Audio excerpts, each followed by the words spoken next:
So, traditional Jewish, Christian, and Muslim to understand atheist and agnostic. Banana phone! Wrong. Watermelon phone. I've got this feeling. It's so appealing. You got a good voice, Preston.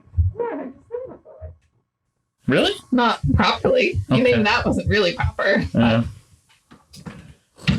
Well, here we are. Back again. Yeah. I'm Katie. I'm Preston. And this is The Holy Watermelon Podcast. We're getting more theoretical again for a little bit. A little bit. Yeah, today we're going to get back into a really nebulous category of ideas, I guess. You know, it's rough when I text Preston to be like, I don't know what to research right now.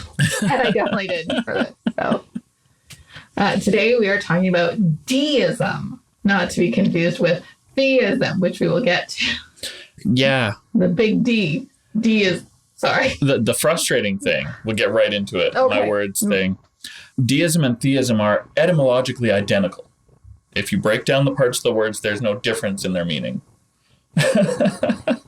It's a little frustrating. There is a God. Well, it's, A deity. yeah, the belief in a God of some kind, and the belief that he exists and does things and whatever. Generally, there's the belief that he's the creator. It's usually a he. Yeah. The two words weren't differentiated in English until the 1600s. Now, the oldest instance of the word in English literature with its current meaning is in Robert Burton's The Anatomy of Melancholy, published in 1621. Yeah, so deism. Already saying it wrong. So deism was a popular movement in the 17th and 18th centuries and of course, it's a spectrum. We'll say that a couple times. Yep. Generally accepts that there's an initial mover or creator that has either picked up and left like a dad going for a pack of smokes, or one that just watches and doesn't get involved.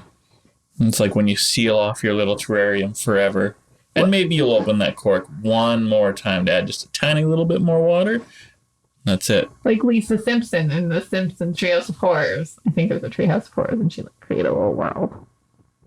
That sounds about right. Yeah. I haven't watched all of The Simpsons yet. Amanda and I are about halfway through watching all of it. I like that it's on Disney Plus because I love watching Treehouse of Horrors, and it's almost, never mind, Spooktober's over. It's December. Yep. Oh, well. Deism is in a category similar to agnosticism. So the deists believe in logic, reason, and scientific observation. So they believe in an existence of God based on reason. It would be rational to have an initial mover for all this cool stuff we have, but not necessarily in any sort of divine revelation or prophecy. Yeah. Of course, it's a spectrum. I found a really great chart online, and it breaks down all types of modern day Gnosticism. My goodness. Deism? Modern day deism. And there's like 15 different kinds, and I didn't know it could get that specific, but it do. We'll post that on our Discord for everybody to look at. Awesome. So the ideas of deism in some form or another have actually been around for longer than recorded history. We've been talking about gods for a long, long time. And for pretty much that same amount of time, there's always been somebody going, sure, there is a God, but is he actually going to get involved? Maybe if we rain dance. Right. And shimmying to the microphone. Yeah. But the existence of deism as a movement is only about a few hundred years old, dating back to the early 1600s. The Enlightenment. Yeah. Along with the invention of the printing press and the popularity of reading, brought a bunch of splinter groups and novel philosophies branching out from the militantly dogmatic Church of Rome. Interesting how ideas start to change once knowledge is available. Right? Yeah. Of course, around this time, the Church of Rome is, burning people for trying to get their hands on a printed copy of the Bible. The publication or translation of the Bible in any language other than Latin would really ruin your life. Yay! Yay! Can't wait for Martin Luther. Yeah. So rationalism brought a new way of looking at God as unnecessary for the day-to-day operation of the natural world. Instead of having people saying, oh yeah, God sent the thunder and the lightning every time it shows up. It's like, no, it's just a natural phenomenon. All of this was set in motion, the creation of the world, and now it just happens. I have a few friends who think that for like evolution versus creationism, why not both? Kind of a deist idea. You put everything here, and then we evolved. Yeah. Yeah, that fits pretty solidly into this framework. Yeah. The cosmos are very often compared to a watch that can operate without the attention of its maker. It's solid enough. That's the basis of this entire philosophical principle. I didn't look into it at the time, which now I'm regretting. But this almost answers the question of, bad things that happen. How can there be a God if we had a Holocaust? Yeah, right. Absolutely. I can kind of get behind this. Yeah, in fact, a lot of deistic thinkers, especially pantheistic thinkers, write a lot on this very subject. Okay. Yeah. Interesting. So someone has got there. Oh, yeah, absolutely. This is a unique idea, Preston. No. Oh, there goes my masterpiece. Yeah, and of course, considering the corruption in the Vatican and the troubles of the Dark Ages, it was pretty easy for people to believe that God had abandoned the world. The plague. So deism became relatively quite popular in Europe, especially England and France, where all of the great thinkers and writers were thinking about this particular thing at that time. Yes. Cool. I'm having other thoughts. Well, what's our podcast about if not our thoughts? Our thoughts. What do deists actually believe if they believe there's a God but doesn't hang around to do anything?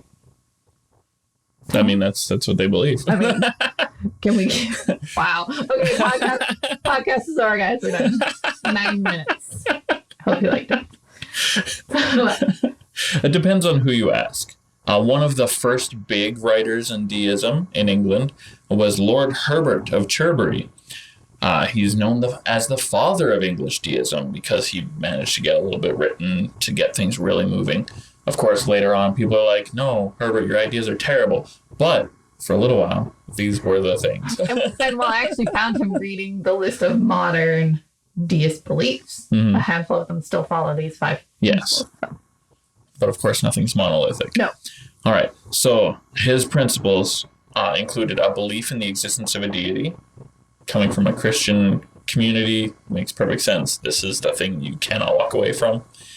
Next, we have the obligation to revere such a power. If you want to keep your popularity in a Christian nation, definitely keep worshiping God. Yep. And of course, there's some reverence that makes sense to afford to your creator if you expect there to be one. We have the identification of worship with practical morality, which is kind of an interesting thing, the idea that there is a best way to live, even though you deny that God is telling people what to do and how to live. I mean, it comes back to the story of the good atheist. Right. There's, all of this is based on reason. If you can see the behavior does harm to the community, avoid that behavior. Wow, logic. Practical morality. I like that. Practical morality. Next on his list, we have the obligation to repent of sin and to abandon it, which has to rely on this idea of practical morality because you've got no other basis on how to judge what counts as sin when you deny that God reveals what behavior he wants. Right. But if there is sin, there is not only the need to abandon it, but also this idea that there is punishment for sin in the afterlife, which of course not all deists believe there is an afterlife. It's a mixed bag. Wow. Like skill. Yeah, sure. And divine recompense not only offers rewards of a negative kind for sin, but also great rewards for good behavior, which of course, pretty subjective. Yes, and of course we're going to go into other schools of thought for deism, but this actually feels like very like regular theistic to me. It does. And I can see why it's not as popular. Remember, putting a line between deism and theism is pretty tricky. It's like wiggly and dashed and yeah, anything that you want. Yeah. I mean, it doesn't help that the words do literally mean the same thing etymologically, and it's just the way we use them that makes the difference in how people label themselves. Right. It's a little frustrating from a scholarly perspective. Yeah. There are two other key beliefs or assertions in deism. Number one is that reason, along with the natural world, is a valid source of religious knowledge. And number two, that revelation is not a valid source of religious knowledge. Yeah, this is offensive to people who belong to revelation-related religions. It's a lot of ours, but I pulled it off without stumbling through it, and I feel good about that. I mean, you can't talk about revelation academically without acknowledging that people just make stuff up all of the time. We've got, one of the 10 Commandments is don't pretend God told you things so that you can get people to do what you want. So please see our episode on prophets. Yeah. Because there's no way to know. Yeah. So instead of trying to suss out which of these prophets are good and which of them are just making stuff up, don't worry about it. Treat them all like they're making it up. Rely on the natural world to explain whatever it is you're after. And some science is really solid and easy to recognize, oh yeah, this can shape my worldview. And other things aren't answered by science. And so deism is like, let's not worry about it. Not answered by science yet. Right. But for example, let's say the question of why am I here? What is my purpose in life? You're not going to get something terribly useful that inspires you to continue living from science. Fair. Deist philosophers generally agreed with the common Enlightenment concepts that God exists and created the universe, and God gave humans the ability to reason. Yeah, that ability to reason is super important. That's the great thesis of the entire library of philosophy we got out of the Enlightenment is you can think for yourself and screw the church who tells you not to. How the Scopes monkey trial was won. The what now? The Scopes monkey trial about teaching creationism in schools. I don't know about this particular trial. They made a whole movie about it. It's a very old trial. Okay. Yeah. Tell me more. I forget what the movie's called. Inherit the Wind. It's actually really, maybe we'll make it a movie night, but it is like it's a bold black and white movie, and it's whatever, this guy versus the state on whether we should teach creationism in schools, and his argument is God gives a brain, why aren't we using it? I like it. Yeah, it's actually pretty good. I mean, I've never been an old movie fan, so I shouldn't sound so confident. It's actually a pretty good movie. It's a good movie. So Deist philosophers believe, to recap, God created the universe and exists, and God gave humans the ability to reason. But, Preston, what do they reject? They reject most of the big important ideas of Christianity. They reject that the Bible contains divine revelation. They reject the incomprehensible notion of the Trinity and pretty much any other mystery. If there's something that's gate-kept to just any sort of elite, obviously it's ridiculous.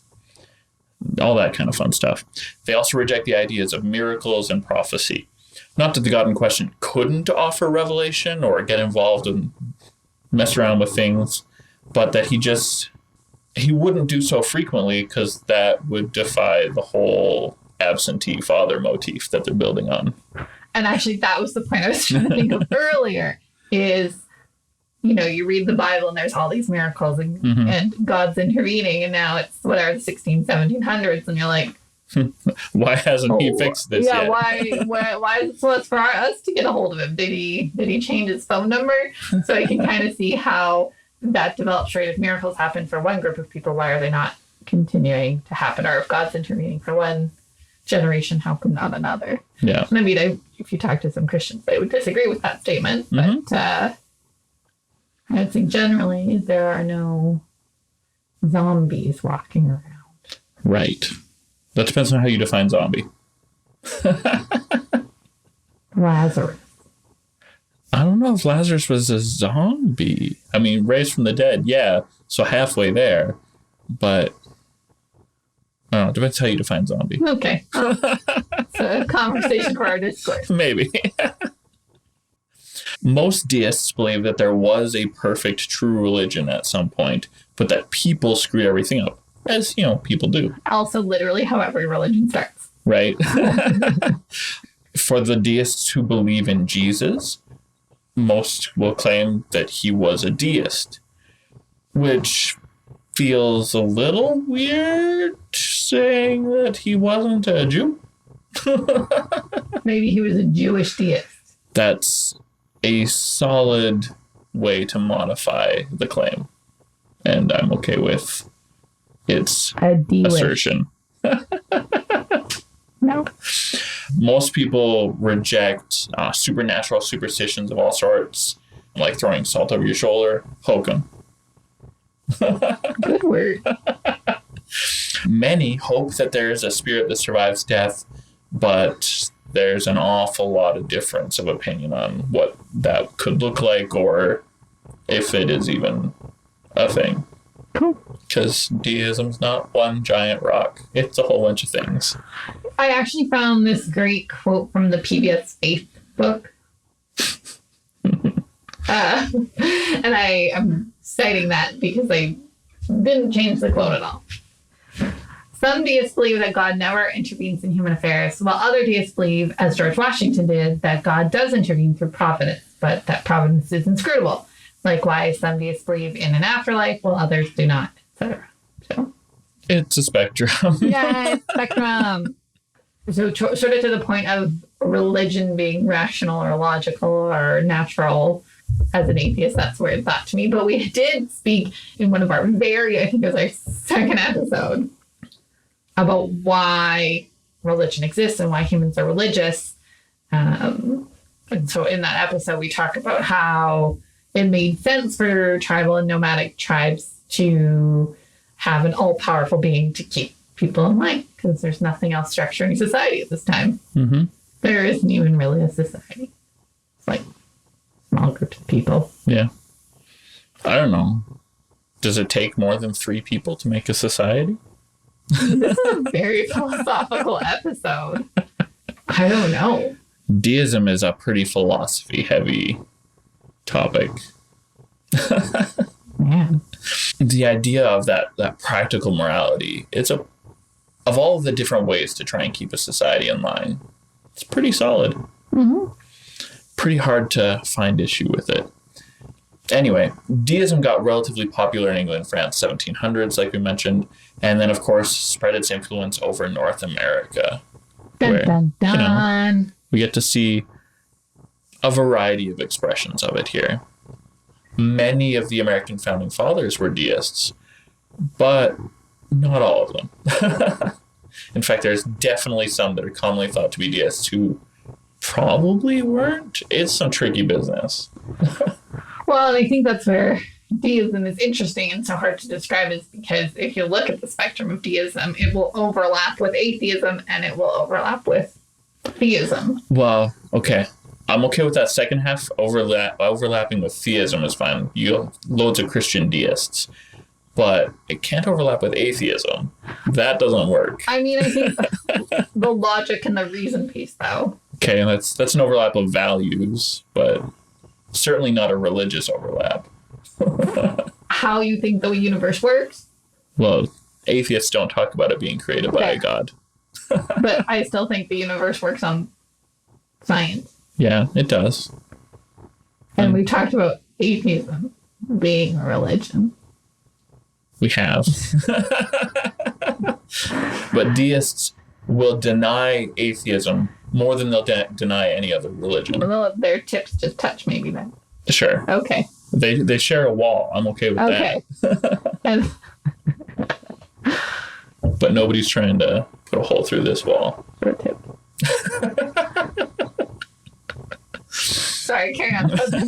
founding fathers. Whoa. So we start out with a short list of the founding fathers who were deists. And I decided we need to explore this a little bit more.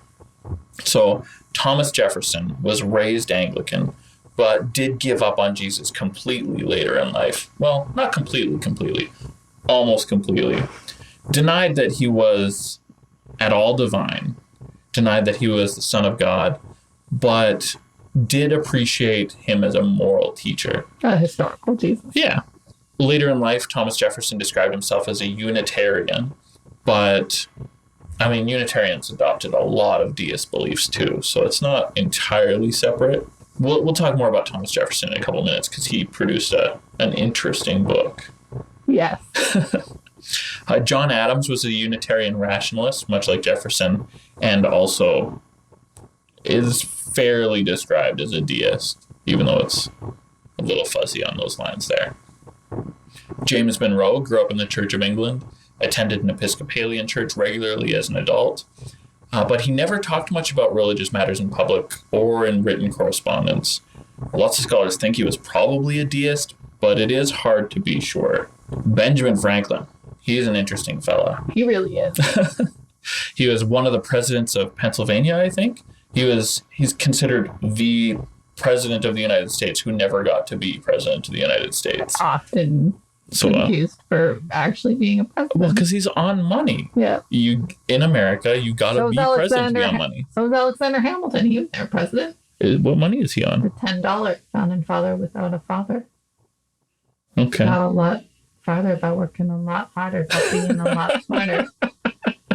So it's two people that they only have 5 bills. Yeah. There's a lot of people who think Alexander Hamilton might have been a deist too, but hard to say for sure there too. Benjamin Franklin's parents were English Puritans, but weirdly enough, they belonged to the most liberal of the Puritan churches in Boston. So they were like Puritan, but not like hardcore Puritans. Like, you can't have alcohol unless you mix it with your Coke. Sure. Okay.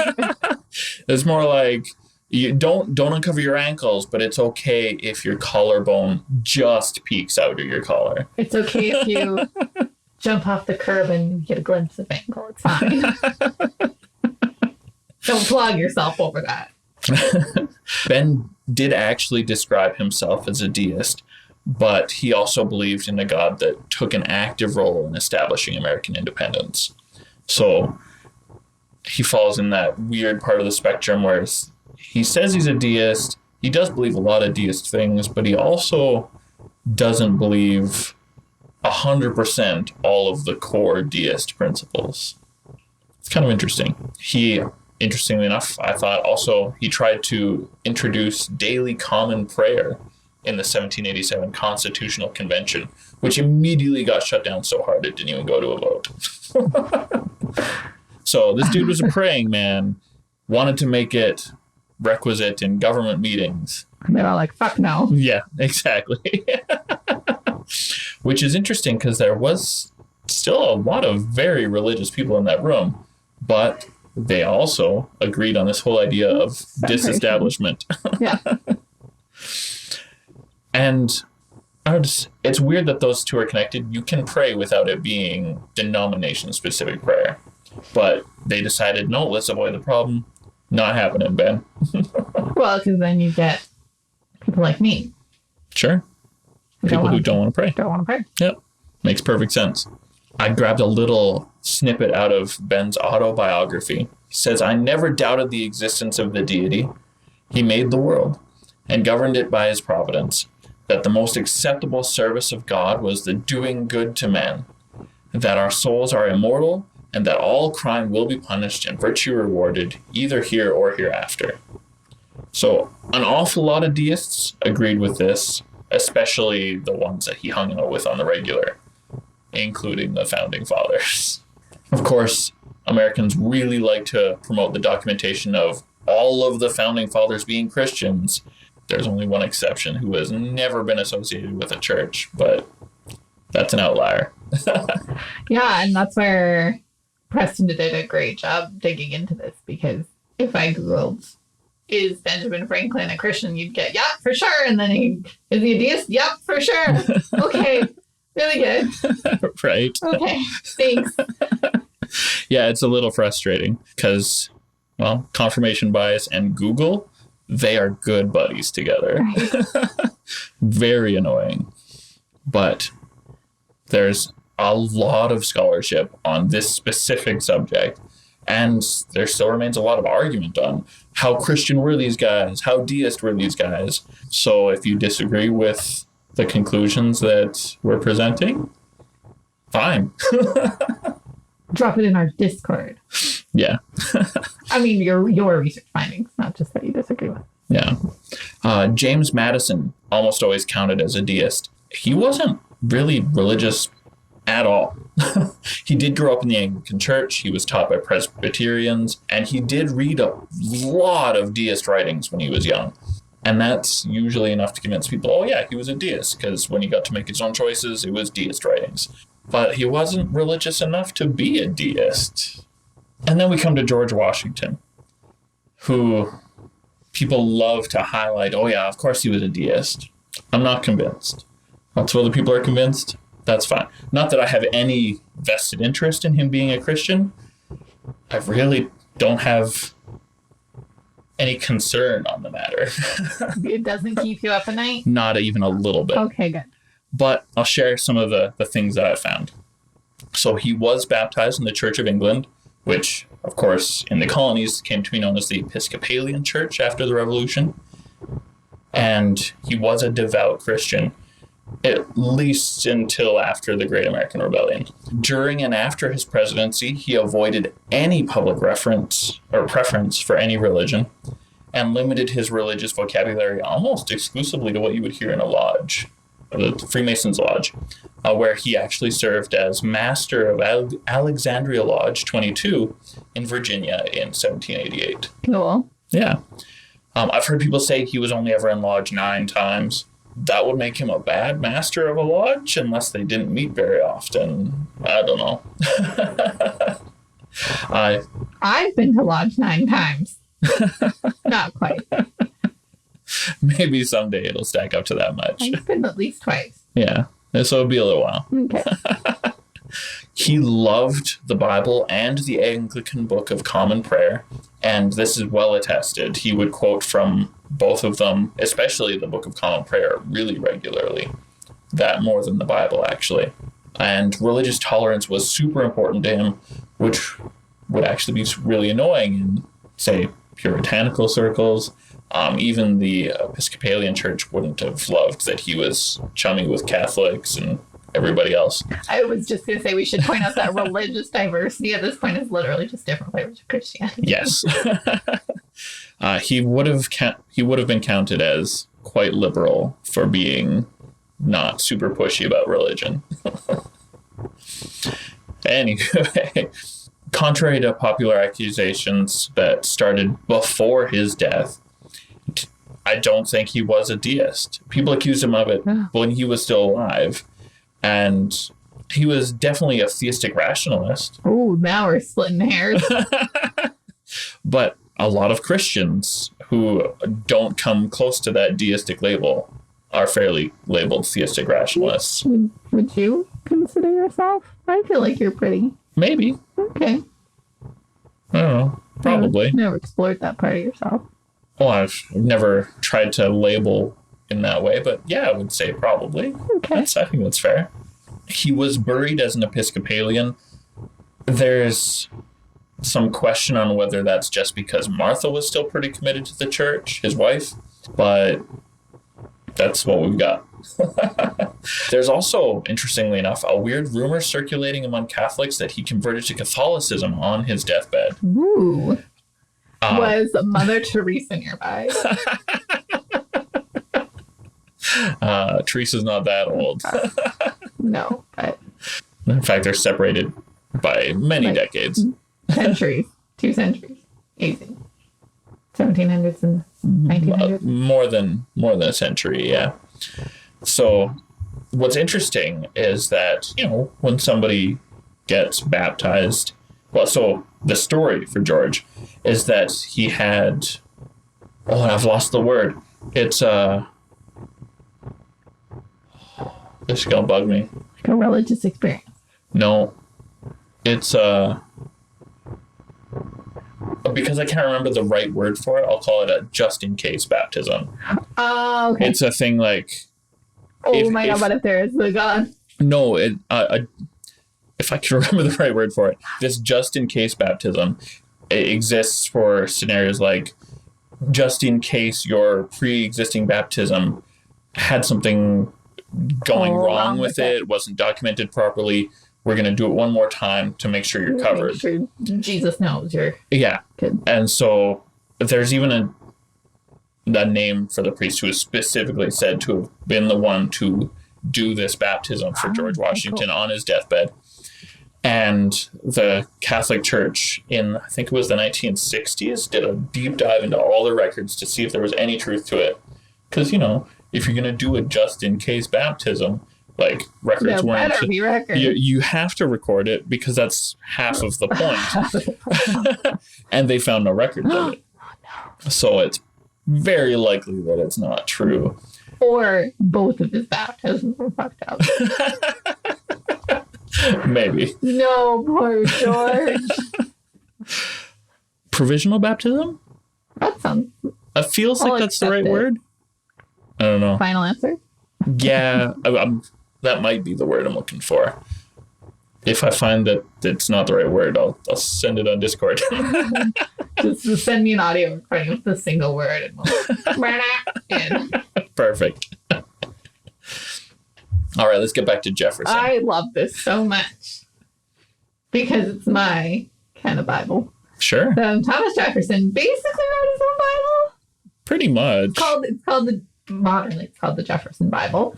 It is 48 pages long, and it is also known as the Life and Morals of Jesus of Nazareth. So he wrote this Bible by literally... I mean, he didn't do any writing except for putting the print on the cover page. Yeah, so he literally took like a razor blade and cut up a Bible. I think he would have had to have two Bibles because pages... Yeah.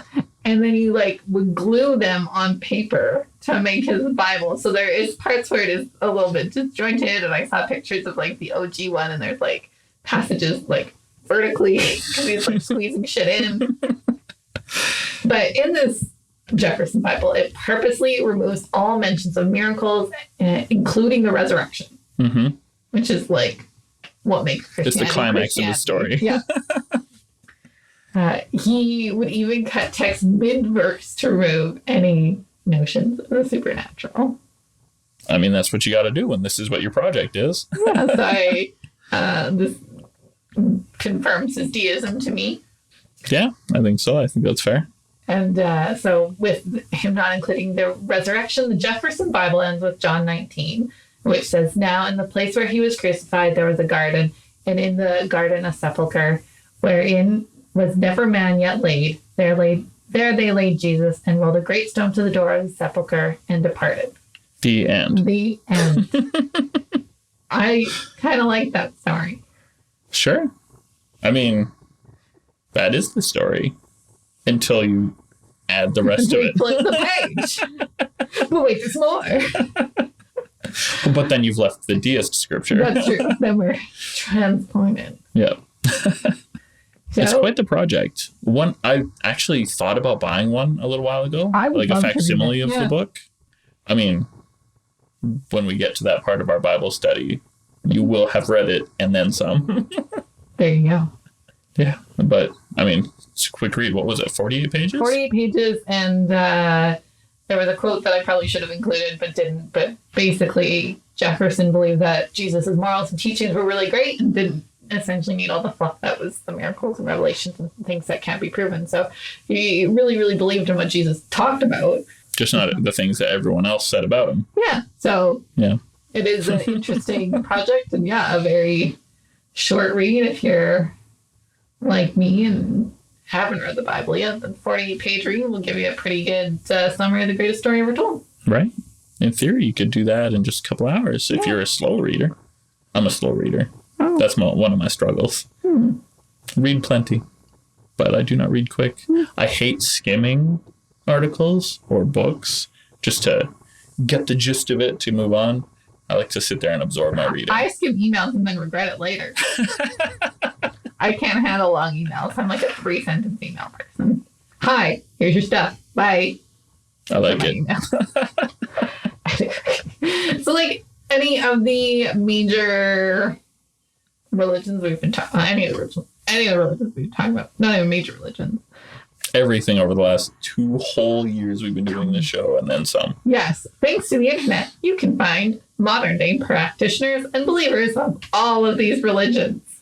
So even though the movement did decline and basically end by the end of the 1700s, there has been a modern-day revival. Yep.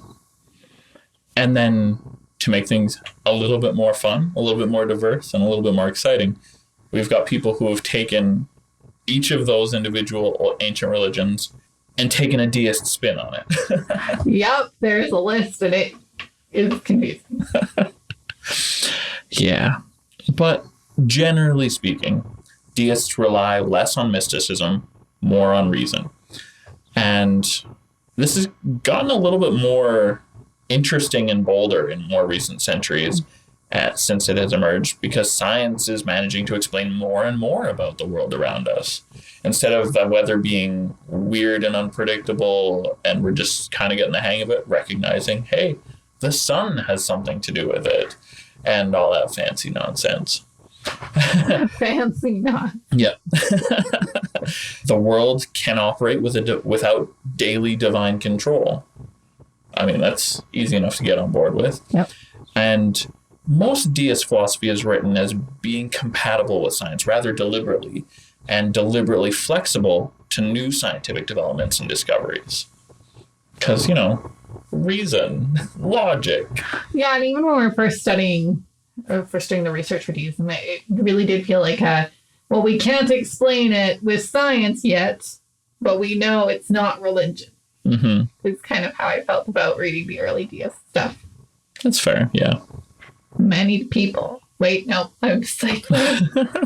So because humans, there are lots of different versions of Deism. Today, again, we'll briefly skim them in the podcast and we'll put this great chart in our Discord, but this includes pandeism, panendeism, and polydeism, not to be confused with their theism counterparts.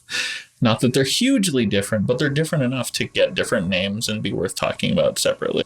In the same way that the deism that was popular in the 1700s was born from Christianity, new iterations are being conceived from other theologies and cosmologies.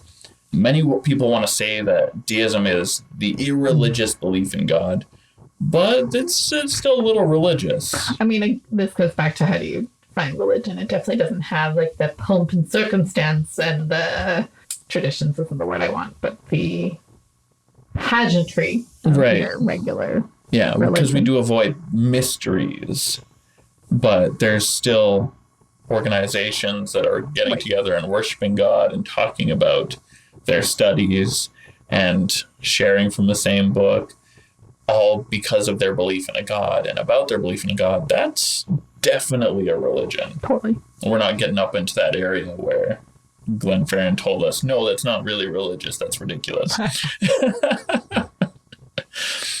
And it's been kind of interesting looking at it through history. In fact, I found some notes about deism in Germany in the 1930s. The German nationalists liked deism. They were pretty comfortable with it. After the Third Reich took control of the churches in Germany, people decided, well, I guess I don't need church anymore because this propaganda is getting to be too much. I'm sure they had other issues too, but, Nazis. So people are like, well, I don't need to be in church anymore. And eventually a lot of Nazi leaders also decided to leave the church, not because there was a big push to say, hey, don't go to church anymore, but there was growing distrust within the Nazi party against all of the churches, even though they had already kind of taken control, squeezing by the balls kind of business. Except Hitler, he never left his church. He insisted on being Catholic all the way through to the end of his life, which is interesting because Goebbels and others said a lot of weird things about the things Hitler believed, religiously speaking, that definitely would have made him a heretic. And Hitler believed a lot of weird shit. Period. Yeah. True story. If it was just his version of Catholicism, I think we would have been okay. Yeah. I mean, you look at Mel Gibson, his version of Catholicism has a lot of overlap. I didn't even say that right. Anti-Semitism. Yeah. Yeah. Things got gross. Anyway, deism was a popular label to drop on all these people who left the church, which feels a little bit weird to me because they were still Christians. They just weren't going to church. Yeah. A lot of people would answer surveys saying that I'm a God believer, which is a decent English translation of a word that I'll just butcher in German anyway. I speak German. Yeah?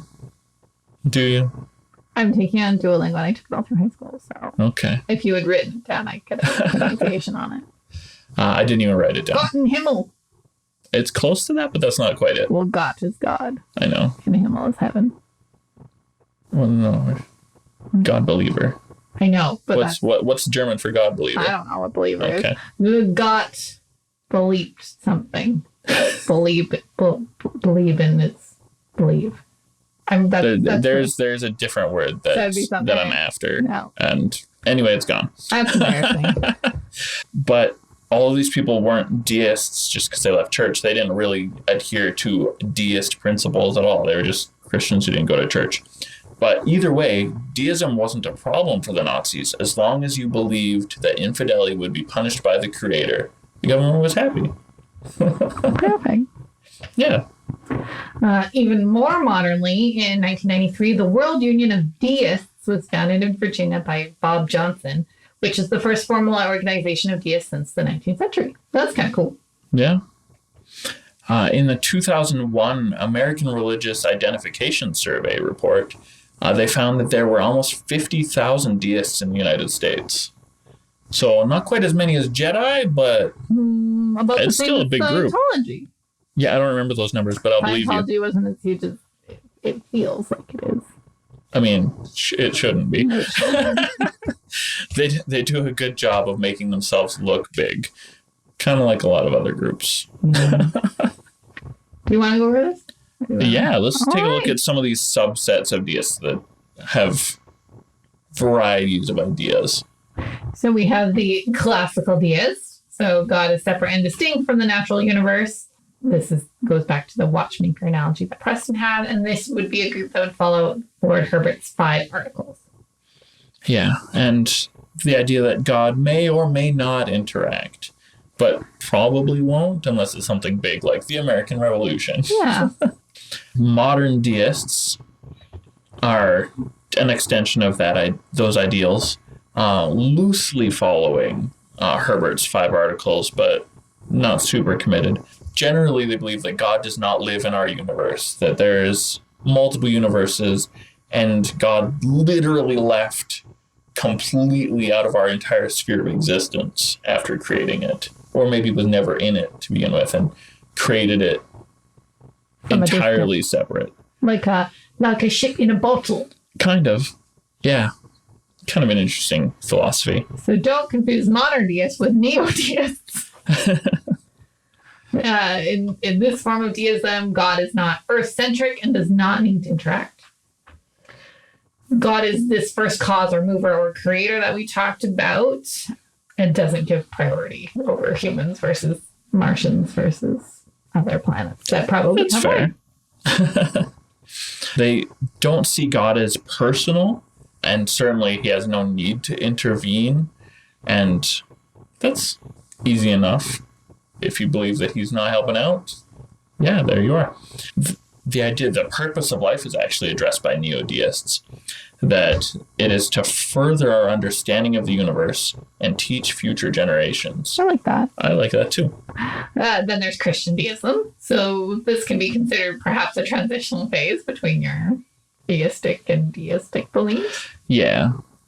Like some of the American founding fathers who were like, I'm not so Christian anymore. Let's lean into deism. Jefferson Bible, great example of a Christian deist. Yeah. You maybe believe in the teachings of Jesus, but don't believe that he was in any way magical, supernatural, divine, and reject church and miracles. Yeah. I'm going to leave these two for you because I don't even understand the theistic versions of these. All right. So for pantheists, there's that everything is God, or everything is a manifestation of God, that everything is part of God. It's complicated. So then pantheists. So pantheists believe basically that, and that God preceded the universe and created it more or less within himself or out of himself, and is now the equivalent of the universe. The God is the universe. Okay. I'm following. And so for this deist principle of God doesn't intervene, we see that a pandeist God isn't troubled by the tummy aches that we're trying so hard to give him in the universe. And so it doesn't get involved terribly often. And then we have panendeists. So panentheism is that everything is within God, but God is greater rather than equivalent to the universe. Okay. And so the god of panendeism, the god of panendeism transcends all of nature and is fairly similar to the Native American concept of the Great Spirit, I guess. That's fair. The spiritual deist. I love this one. Because we all know this person. So many people say, I'm spiritual but not religious. You're a deist. I mean, not necessarily, but the people in this category do say that. Spiritual deists will say that. They're spiritual but not religious. And that's fair enough, I guess.